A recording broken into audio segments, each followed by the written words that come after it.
Bueno. Bon día a todos. Comenzamos xa que logo a primeira sesión con dúas ponencias. A primeira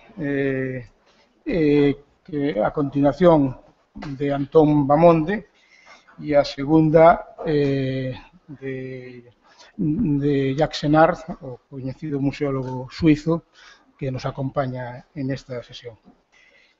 Como realmente xa foron distribuídos uns currículums breves, pero suficientemente expresivos de cada un dos ponentes, eu só, lógicamente, para que eses 3 cuartos de hora que esteñen previstos cada un dos intervinientes os podan aproveitar o mellor posible, só farei dúas pinceladas de cada un deles e advertir nada máis que as dúas exposicións van a ser seguidas e, polo tanto, non haberá preguntas nesta fase para deixar para o debate de despois das 12 do mediodía digamos, as intervencións, cuestións, preguntas ou plantexamentos que cada un dos presentes queda establecer cos dous ponentes desta mañá.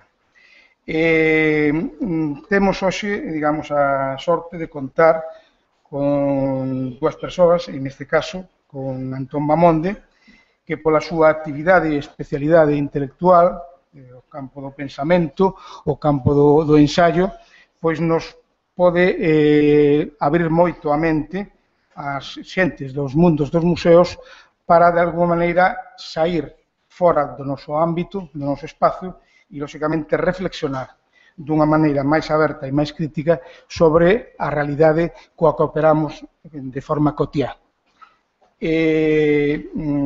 Antón Bamonde é unha figura ben coñecida, unha figura, digamos, que asume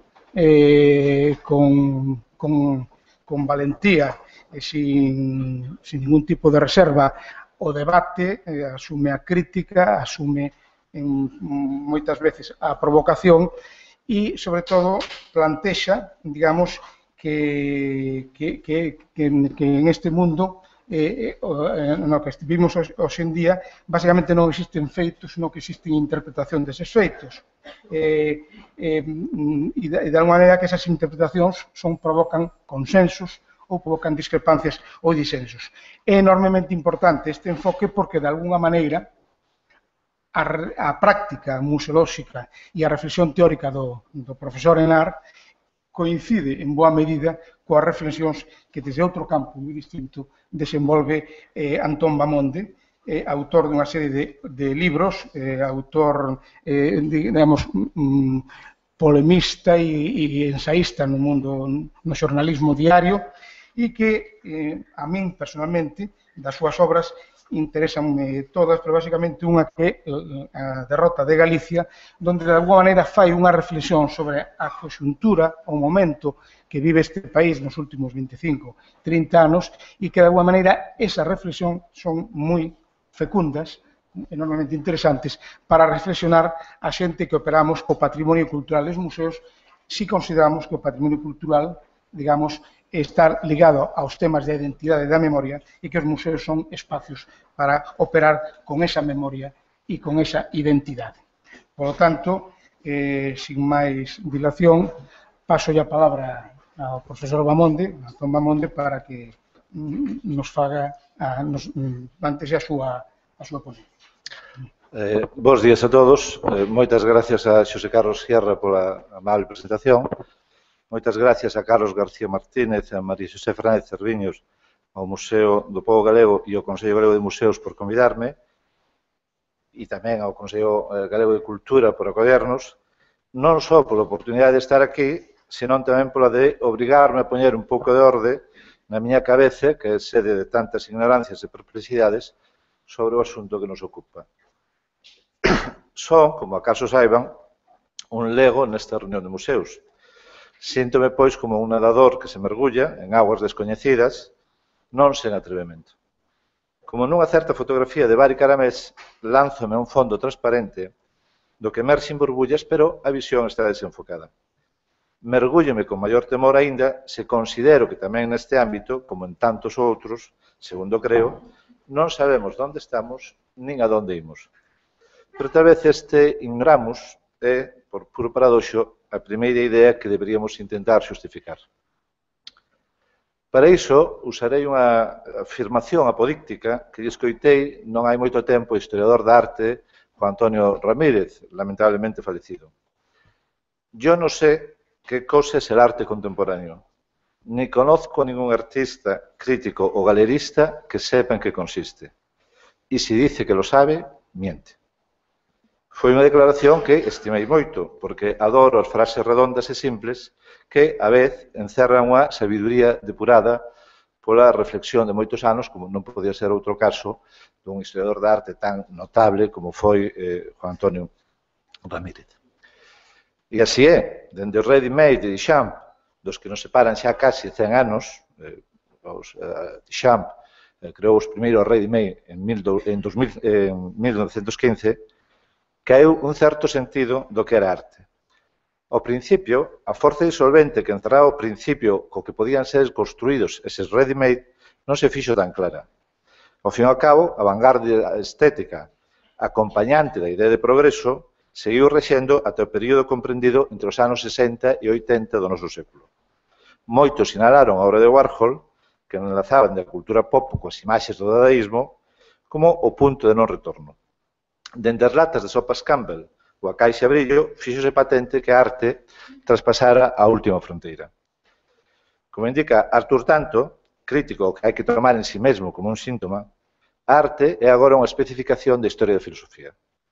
O que lle dá valor a unha obra non é o seu carácter aurático, ou único, ou os seus valores artesanais, ou a beleza que dispoñan, ou calquera outro criterio co que a arte se teña construído ou definido a si mesma. Xa non Giotto ou Duccio, nin tan siquiera Usura, como denunciaban nos seus cantos de Rapán. Agora, o concepto é o que marca a nosa época na arte. Iso, aínda que sospeitemos da connivencia entre a usura e o concepto e a usura pura e dura. Ao fin e ao cabo, as obras de arte son hoxe un dos ámbitos máis seguros, aparentemente, dos mercados de valores. Robert Hughes ten escrito páxinas moi sagaces sobre a complicada relación entre arte e capitalismo nas últimas décadas. En todo caso, hai que aceptar o que o territorio da arte ten de síntoma. A obsolescencia da vanguarda correu parella o que Lyotard, xa hai unhas décadas, chamou a caída dos grandes relatos.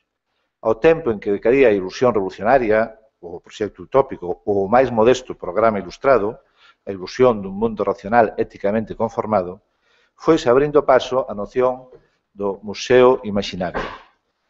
Unha expresión que, como seguramente saberán, se debe originalmente a André Malraux.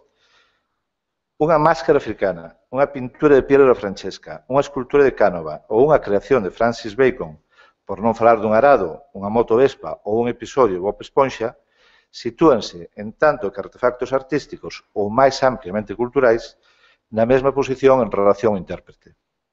Este, a súa vez, colócase na posición dunha especie de turista virtual nos múltiples pasados da humanidade. Mais ou menos como aquel Yankee na corte do rei Arturo, de Mark Twain, unha das primeiras novelas nas que unha hipotética máquina do tempo facía ver as súas posibilidades. Tamén un museo é unha potencial máquina do tempo. E viaxando nesa máquina, todos os acontecementos están igualmente cerca de Deus, para usar a bella metáfora dun historiador alemán. Así que, en definitiva, unha vez que xa non hai criterio para decidir o progreso nas artes, o que queda é a totalidade do pasado, non só da arte, senón, en definitiva, da experiencia humana, como arca ou mostrador do que entresacar a vontade aquilo que en cada momento pode marcarnos ou axudar a configurar a experiencia presente. Pero iso non só desde buxa obra, senón tamén os seus límites e o seu sentido. Cai o sentido da verdade. E, por tanto, a arte se configura como acontecemento hermenéutico, para dicilo na linguaxe de Bátimo. Pero, que pasa entón co museo na época posmoderna ou como que iramos denominar aquela época na que ese límite foi cruzado. Ao final, os museos públicos foron creados en grande medida baixo a concepción revolucionaria e ilustrada, segundo a cal as vellas coleccións privadas atesouradas por un puñado de ricos debían ser mostradas con fins educativos a unha poboación que se presumía ávida de refinar a súa mente e o seu gusto. O ascenso dos museos públicos tivo lugar nese século XIX para revestir a forma dun centro de aprendizaxe acerca da arte, da historia natural ou da cultura material. Os museos eran un lugar no que podían contemplarse os vellos osos do pasado e tal vez eran tamén a súa tumba. Que sucede co museo na época en que xa non sabemos que é museable ou non, dado que non sabemos que é arte ou non? Que sucede cando os criterios para decidir o que ha de ser mostrado son máis lixeiros e evanescentes, máis líquidos? Ao caer os marcos estables que conformaron a modernidade, nos vemos confrontados a ver os museos como unha experiencia, un suceso hermenéutico que ten que xustificar en cada caso o seu programa, a súa iniciativa e a súa validez. Derrubadas as xerarquías, o público democrático é o suxeito dunha transvaloración. Xa non se sabe que está en riba e que clase de cousa está abaixo, que é bo e que é malo. O público está estupefacto e confuso, tal vez, pero sabe xa que non está obrigado a visitar os museos con aquela sagrada unción que era a norma nas clases cultas no pasado. Non faltan, dende logo, os que abogan polo retorno, por secuestrar os museos das grandes masas, por restituir a aura de experiencia no museo, pero non sole ser esa, sen dúbida, a dirección da corrente.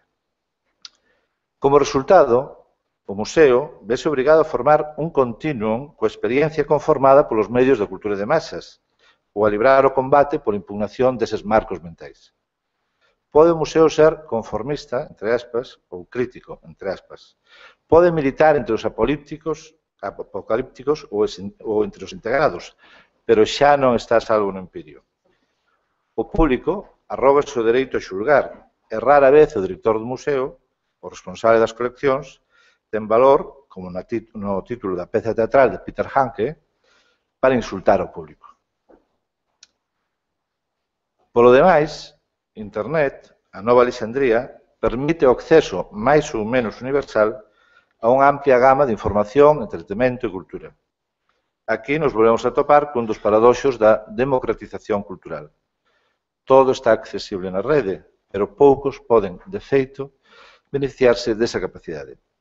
Cantas mentes posúen esquemas mentais que lles permiten estar en condicións de procesar esa enorme amalgama que procede a Internet? Esta pregunta nos mostra o perigo dunha excesiva compracencia coa rede. En realidade, hai motivos para pensar que podemos estar regresando a unha nova Idade Media, a un mundo de feudo rivalizando entre sí, dirixido por grupos extremadamente restringidos, e a unha enorme fenda cultural entre unha élite hiperreducida, de alta cultura no estilo do século XIX, que forma parte da corte deses novos feudais, culta pero pobre, e amplias maiorías coa mente forxada nos programas educativos da administración e a cultura de masa sentimental, subproducto romántico da Revolución Democrática aliada ás novas tecnoloxías. E referirse a isto é casi referirse á historia do cine. Sexa como for, a cultura secuencial, lineal, propia da lectura reflexiva e ordenada, característica da era Gutenberg, está sendo rapidamente desplazada pola nova cultura mosaico de Internet, na que a simultaneidade destrue a orde xerárquica. Todo cae baixo o novo paradigma post-ilustrado no que o alto e o baixo se mesturan e confunden, sen liñas de forza definidas nin xerarquías. En última instancia, estamos ante unha transformación de época. Ao desaparecer o tempo lineal ligado ao progreso como modulación do xerárquico e progresista, imponse a lógica do acontecemento. A cultura mosaico se entrelaza con ese tempo presente no que vivimos suspendidos, como se fora nunha variante laica da eternidade vivida como un nunc instans.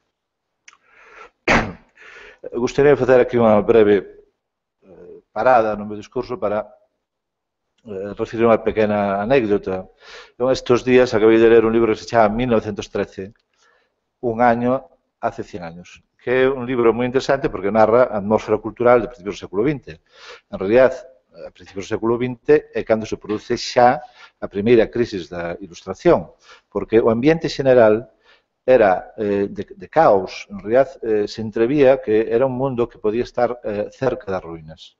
E, en gran medida, a arte do momento, pois os Peter Klee, os Mondrian, etc., pois non deixaban de ter na súa intención o crear un arte que fose cristalino e que fose, por así decir, unha salvación dese atmósfera ou dese presentimento do caos, que despois se confirmou isto coa Primeira Guerra, non? E o mesmo podría decirse de Gropius e da Bauhaus. Bueno, en este libro, que se chama así, 1913, un año hace 100 años, o autor dá conta de Aaron Hanning, creo que se chama, o periodista británico, escribiu un libro que se chamaba La Gran Ilusión, donde decía que era imposible que sucedese unha guerra, porque había novos medios de comunicación, o teléfono, e porque os países estaban agora enormemente entrelazados a través dos modernos medios de transporte e porque máis os intereses das élites dos diferentes países pois tiñan negocios comuns. Esa predicción que, ao decir do autor do libro, pois foi moi popular, foi un bestseller en aquel momento, pois naturalmente foi publicado en 1911, tuvo reedicións e todavía en 1913, un ano antes do desastre, pois ocupaba boa parte, ao parecer, da atmósfera cultural alemana. Eu a veces me pregunto, cando eu era un pouco máis novo, cando eu acababa o meu instituto e era un rapaz progresista, etc., pois compartía a opinión, que me parece que en aquel momento era general, de que as cousas pois podían estar cheas de conflictos e problemas, pero que ao final era bastante claro cal era a dirección da historia. Sin embargo, me parece un rasgo moi peculiar do momento presente a opacidade. É dicir, o feito de que creo que moi poucos arriscarían a facer unha prognose acerca de cal pode ser o estado do mundo dentro de 10, 20 ou 30 anos. Esa crisis dos anos 20 podría reduplicarse, por certo, facer unha mención á crisis das vanguardas, dos anos 60, 80, etc., e a súa sustitución pois, bueno, pois, por este pluralismo, digamos, da arte contemporánea e tal vez facer unha referencia a que relación ten a situación da arte contemporánea e de outros produtos, digamos, espirituais, co contexto histórico de crise na que estamos, na que non sabemos, non somos capaces, non é que o proxecto ilustrado fora derrumbado, así que non temos a menor noción, nin nos arriscaríamos, creo, ninguén, a facer unha prognose acerca do futuro. E me gustaría saber se dentro de 100 anos o historiador da cultura, o historiador da arte, o historiador puro e duro, que dirá da nosa época. É dicir, que se estamos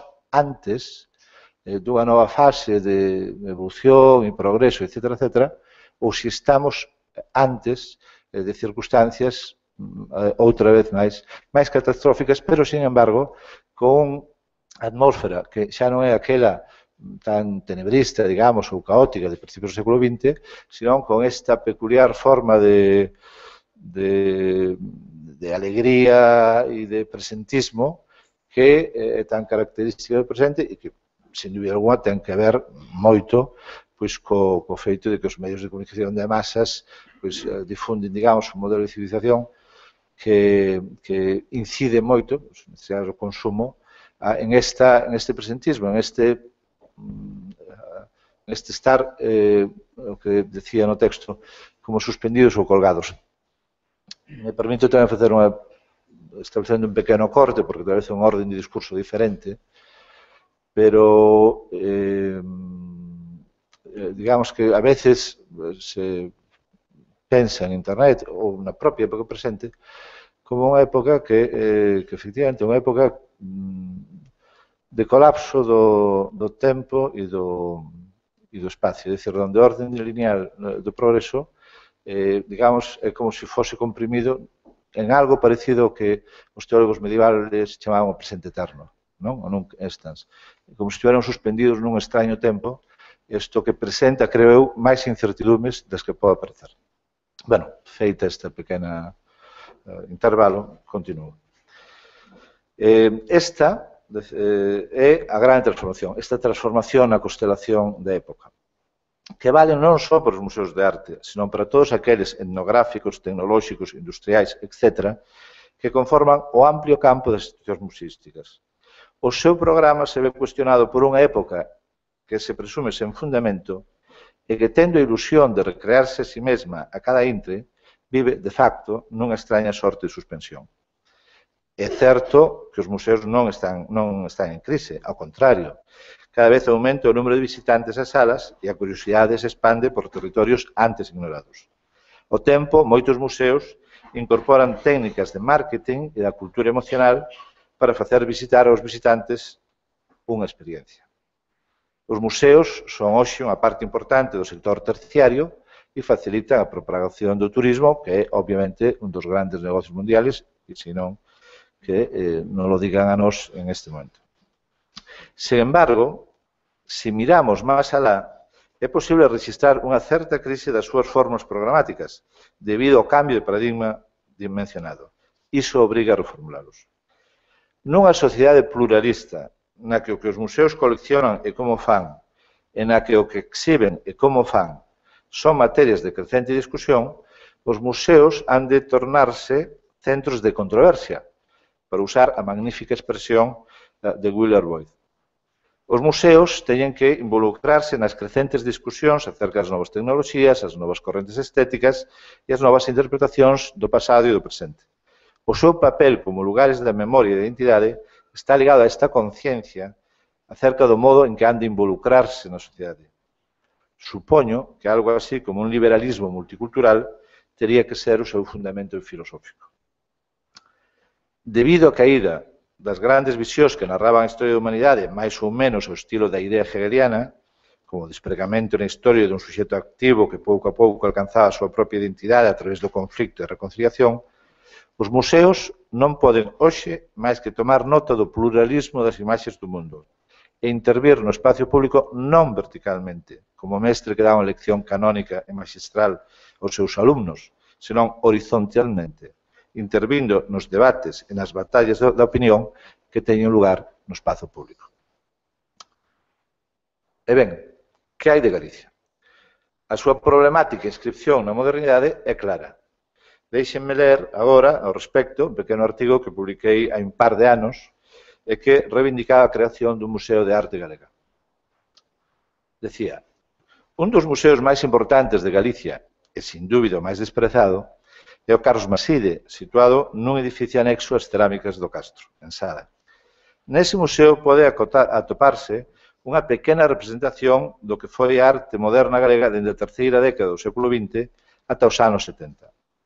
Son poucos os visitantes que o frecuentan, pero que no fai atópase no Santa Santorum de tradición da vanguarda entre nós. Ese edificio, el mismo unha versión do espírito do constructivismo soviético máis ben que da Bauhaus alemana, mostra que a modernidade non pasou de longo ante nós. Se as institucións públicas, e en especial a Consellería de Cultura, non fosen tantas veces rexentada por iletrados, esa colección tería que constituir un acicate para a creación dun Museo Galego de Arte Moderna. É unha vergonza que aínda non exista un museo público no que poda verse a arte galega. Castelao, Maside, Arturo Souto, Huici, Maruja Mallo, Granel, Fernández Mazas. A colección enteira do Museo de Sada está formada por nomes indispensables. Sobre todo o do Luis Xoane, de quen se cumpriron no momento da publicación do artigo o 100 aniversario do seu nacimento. Certamente, a colección dun Museo Galego de Arte Moderna tería que partir dun instante anterior, tal vez de Pérez Villamil, ou máis tarde da xeración do Ente, aqueles pintores, Ovidio Murguía, Parada Fustel, Joaquín Mamonde, na estela do realismo, mortos todos eles como se fora unha consigna de tuberculose. E, por suposto, teria que incluir os movimentos posteriores, dende Raimundo Patiño ou o Grupo Atlántica aos nosos días, a xeración de Leiro ou Lamazares. A fotografía de Casado, ou Pinto, Savari Caramés e Manuel Vilariño teria que ter así o seu lugar, o mismo que escultores como Asorei ou Manolo Paz. Que non existe ese museo mostra as claras os débiles fíos da nosa travesía pola modernidade. canto hai entre nós de simulacro e efecto de superficie. En Galicia existen 3 centros de arte contemporáneo, pero o público non ten oportunidade de contemplar o que constitúe a súa propia tradición inmediata. Moito ten que ver niso unha provinciana asunción dunha moda a de xerar contedores o tuntún sin saber por qué e para qué. O concellal Ignaro e Procaz se añade a falta dun público incapaz de valorar o seu propio pasado cando merece. O peor é que, en ausencia dunha verdadeira asimilación, o que impera é unha versión moderna daquel folclorismo que precisamente os máis valiosos daqueles mestres querían derogar dunha vez por todas. Dado que non sempre o pisto pode ser Pirosmani ou Boltanski, é frecuente, para gravar as cousas, que un acuda a un centro de arte contemporáneo para sentir que o que ali se expón sona a tópico manido, como se se tratase dunha lenguaxe con código xa envellecido. A cousa empeora todavía se lle reclaman como se fose un alumno de primeiro de carreira que adopte unha actitud gnóstica, de culto a creacións triviais que se publicitan con frases bombásticas. O único que non lle queda nese caso é pensar que tal vez iso sexa a contribución da arte á nosa autoconciencia, mostrarnos que os deuses se retiraron e que xa non hai nada que poda ser posto no seu lugar. Tal vez esa sexa a gran intuición, a última pirotecnia dun nihilismo que deixou atrás o seu carácter tráxico para debir banalización multiplicada por infinitos canais. Aínda que a cultura tornouse a última religión laica, unha vez que a religión propiamente dita entrou en barrena e que as ideoloxías no que tuveron de religións sustitutivas foron desaparecendo prácticamente do mapa, de onde podería vir a definición dos fins e valores últimos dunha sociedade, senón da reflexividade presente en novelas e ensaios? De onde, senón da promesa de Bonheur ou dos monstruos que produce o soño da razón e que están presentes nunhas poucas obras de arte do noso tempo? O certo é que o ámbito das artes decantouse no sentido dunha desorientación que é tal vez o signo do noso tempo. Sin embargo, a creación dun Museo Galego de Arte Moderna nos retrotraería a un momento anterior, no que os signos aínda podían ser interpretados. E esos signos siguen estando aí, dispoñibles para contribuir á formación dunha conciencia cívica que compense as paixóns valeiras do momento. Quen se sitúe frente aos escadros, esculturas e fotografías poderá topar o tecido co que se formou o país, tal e como foi elaborado por un puñado de artistas conscientes de que estaban rompendo cunha linguaxe que xa non servía para expresar as inquedanzas dun país que quería recoñecerse a sí mesmo con outros rostros e outra luz. Ata aquí o artículo. Que a creación dese museo non este a orde do día mostra, sin dúbida, que no combate pola comunidade imaginada, Galicia leva perdendo moito tempo baixo os embates da visión reduccionista do centralismo, sin dúbida alguna, pero tamén baixo o peso da súa escasa resistencia a esa visión externa por parte dos propios galegos. Tamén me parece grave que, ata onde sei, ninguén teña concebido unha rede integrada dos museos galegos que permitiera ao público a lectura comprensiva do pasado da comunidade, dende a cultura castrexa até hoxe. A riqueza e variedade dos museos e dos seus fondos, dende o Castro de Viladonga, o Museo de Ribadavia, até esa pequena Cámara das Maravillas que é o Museo de Pontevedra, permitiríanos, sen dúbida. Pero poderíamos tamén xirar a mirada noutra dirección, a da organización da controversia sobre os aspectos maiores da nosa contemporaneidade. Intentarei, a este respecto, construir un pequeno argumento. Na opinión do antropólogo Xerardo Pereiro, os museos etnográficos galegos transmiten 5 autoimaxes: ruralismo, atraso tecnolóxico, esencialismo, estatismo e masculinismo, incorporando para Galicia os criterios antropolóxicos de, entre outros, James Clifford. Deixando a marxe a injustiza que iso pode representar para o labor de algúns deses museos, non pode negarse que esas imaxes de Galicia aínda perduran no espacio público e no que poderemos chamar inconsciente colectivo. En realidade, Galicia vive atrapada polo seu pasado. A orixe rural, mediata ou inmediata, de boa parte da poboación marca como un estigma. Sigue marcando. Aínda hoxe, esa procedencia queima como un ferro ardendo e determina boa parte das conductas registradas. Se queremos dicilo na forma convencional, a identidade galega está atravesada por unha mala relación con esa vida campestre, nada beata, que é vivida como fonte de todas as miserias das que hai que desprenderse. De nada valería citarle aos nosos urbanistas de primeira ou segunda xeración as églogas de Virgilio, os escritos de Kapuscinski ou os poemas de Díaz Castro, que estará dedicado ao Día das Letras Galegas do ano próximo. A deprecación do pasado rural é unha marca identitaria característica do noso presente urbano e que alcanza mesmo os segmentos de clase media ou clase media alta que xamais tiveron a menor relación personal xamais co campo. Pero o feito constatable de que hai 50 anos as hortas se compaxinaban cos edificios, mesmo na Coruña ou Vigo, deita a sombra da sospeita sobre o carácter de verdadeiras cidades desas urbes. Este é un tema non menor da identidade urbana galega, que necesita vivir a ruptura e non a continuidade co seu entorno.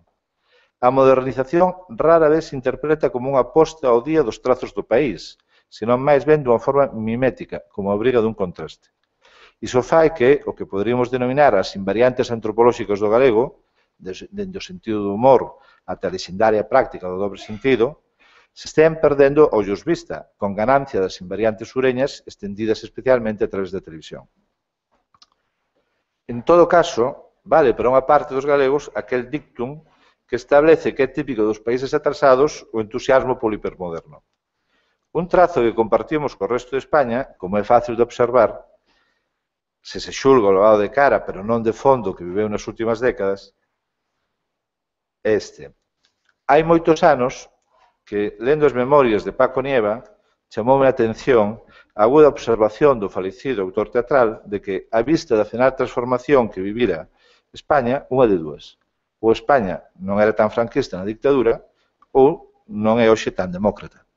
Era unha pista de algo. Sen embargo, a min pareceme moito máis representativo da Galicia contemporánea o que poderíamos denominar espírito dos suburbios. En efecto, Galicia non ten apenas cidades consolidadas no seu carácter urbano. As disquisicións sobre que cidade galega é máis cidade tal vez non ten grande valor. Tal vez se trata de bagatelas para perder o tempo.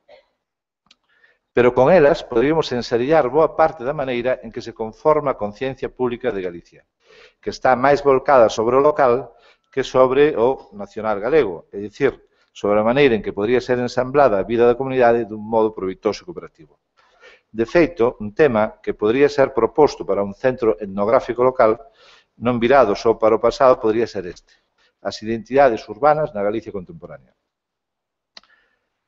Sexa cal for o pano de fondo que hoxe goberna as mentes dos galegos, está máis cerca de semellarse ao que poida caracterizar a vida de suburbio, a transición entre dúas formas de vida, as conductas híbridas e oportunistas, unha certa desorientación nos obxectivos, que da visión estable, estoica, fatalista, dependente dos ciclos da natureza que conforma, segundo o tópico, a vida rural. Este dato aínda non está inteiramente metabolizado, dada a pertinacia da tradición estrábica que vía Galicia só dende os ollos da súa determinación rural. É certo que non se entende unha parte da mentalidade do país se ignora a súa vontade de negación dun pasado rural e o desexo de substituílo polos signos da modernidade. En negrilla. Pero ese extremismo impideu-nos entender as diferentes culturas urbanas que marcaron o país. Mirar a xente que pasa pola rúa nunha cidade como Vigo podería facernos propoñer outro tema etnográfico posible, tal vez sorprendente. A componente cani e choni nas cidades da Galicia de hoxe. O público saberá que cani é a variante masculina de choni. O que outra vez nos levaría a facer consideracións máis xerais sobre o cambio social en España na súa totalidade e sobre a decadencia da cultura da clase obreira tradicional. Entendo que unha posible interpretación do fenómeno choni podría ser enunciada así. Como poden elaborar a súa experiencia aqueles segmentos sociais que abandonaron a cultura tradicional en todas as súas formas, os signos externos, pero tamén a mentalidade de fondo, dun xeito brusco e, ao mesmo tempo, carecen doutros marcos para unha elaboración das súas novas formas de vida que non sexan os fornecidos polos estilemas da cultura de masas? Estamos nunha divisoria brusca entre dous mundos da vida, que non é fácil asimilar, e como é natural, a tendencia máis espontánea é a dunha adaptación asintótica ao que parecen os novos a priori urbanos, basicamente decididos polos medios de masas e despois interiorizados creativamente polas clases populares. Neste punto, podría resoar a vía pregunta de Humberto Eco. Pode o público facerlle mal á televisión? Que viña a cuestionar as teorías unidireccionais sobre a influencia dos medios de comunicación e afirmaba que, lonxe de ser o público unha masa amorfa e pasiva, tendía a modificar os estímulos que recibía dos medios, establecendo unha especie de feedback ou retroalimentación que modificaba, a súa vez, os parámetros dos medios. Gustaríame referirme agora a un libro de certo éxito en Gran Bretaña que tive a oportunidade de ler recentemente. O seu título é Chaps, a demonización da clase obreira. E o seu autor é Owen Jones, un dos referentes dunha certa esquerda inglesa. A tese abunda nun tema clásico dos estudos sociais, a presunta desaparición da clase obreira, un caso verdadeiramente sorprendente a estudar por Sherlock Holmes. Dende logo, non cabe dúbida de que nunha das súas formas históricas, a da clase obreira industrial, agrupada en grandes concentracións fabrís, minas, fábricas de autos, etc., vivindo en comunidades que lle daban un sentimento de pertenza e cunha conciencia modelada en grande parte pola cultura laborista, o proletariado casi que desapareceu. Sen embargo, Jones denuncia a interesada tese segundo a cal todos formaríamos parte das clases medias. A clase obreira teria desaparecido e todos viviríamos en esta era feliz de capitalismo de emprendedores donde a pobreza virtualmente teria desaparecido. E os socos de traballo da nosa clase obreira, tal e como Owen Jones os describe, serían, por exemplo, os teleoperadores, 1 millón en Gran Bretaña, o equivalente ao número de mineiros que había na Gran Bretaña antes de que Thatcher dese a gran batalla contra esa industria, os empregados no sector de distribución comercial, supermercados, hostelería, etc., tamén moi numerosos, e, en xeral, todos aqueles que viven con salarios baixos, horarios longos, de que apenas si teñen control algún sobre o seu traballo. É unha clase obreira que, a diferencia tradicional, está fragmentada e apenas si ten elementos de agregación, e moito menos aínda unha cultura política que lle consistencia, como foi o caso no pasado, porque as culturas políticas en Europa están prácticamente todas, pois a cultura política da esquerda en Toscana, en fin, é un fenómeno europeo. Na opinión de Jones, esa nova clase obreira está demonizada, en parte provocando a súa identificación cos chaps, o equivalente británico de canis e chonis, e xerando unha enorme estigmatización que naturalmente favorece a boa conciencia dos instalados que se creen formar parte da clase media. É unha operación tal vez non tan diferente da contraposición entre rural, urbano, moderno, paleto, etc., tan característico das últimas décadas en Galicia. A bella estigmatización viría a sumárselle esta outra, producto da diferenciación social e de clases e do derrube da fantasía neófita de que o espazo urbano disolvería as diferenzas estigmatizadoras. Sería moi interesante organizar o debate nun país que viviu tantos cambios tan rápido acerca da pugna entre aquelas imaxes etnográficas ás que se refire Xerardo Pereiro, esas novas autoimaxes que proceden en grande medida da cultura de masas interiorizada polos novos urbanistas. Esa sería unha maneira de instalarse na controversia contemporánea, como, me temo, han de facer os museos aquí e en Pequín. Moitas gracias pola súa atención.